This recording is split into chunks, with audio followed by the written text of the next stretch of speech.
Біз соңғы уақыттарда әсіресе қыз балаларды мектеп тәрбиелеп беретін секілді, немесе университет қабырғасы бізге бой жеткізіп беретін секілді бір жауапкершіліктерді біреуге жүктеу деген дүние пайда болды.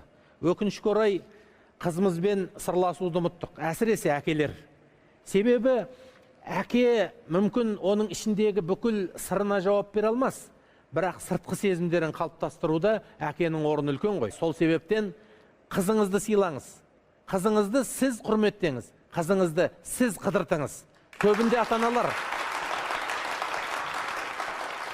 көбінде қызымыз келіп бізге еркелегісі келсе, әй тайтары, ар ойнашы, менің мазамды алмашы, маңызды шаруамен айналысып жатқанда деп, қызымыздың бетін қайтарып тастаймыз. Біз бетін қайтарып тастамаймыз, оның жүрегін жауып тастаймыз. Оның сырласқысы кеп тұрған ынтасын өлтіріп тастаймыз. Содан кейін оның жүрегінің кілтін кім алады? Көшеде көлденен көк атталады.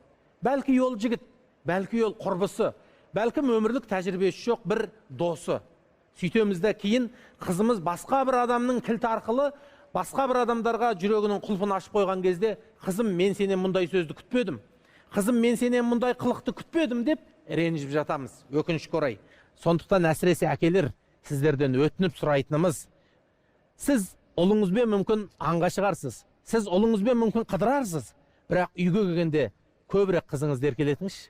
Сол кезде көшеде көрінген құлағына сыр айтқан жігіттің жетегінде кетпейді. Неге? Себебі қыз еркектен алатын витаминін әкесінен толық көрген қыздың қандай арманы бар.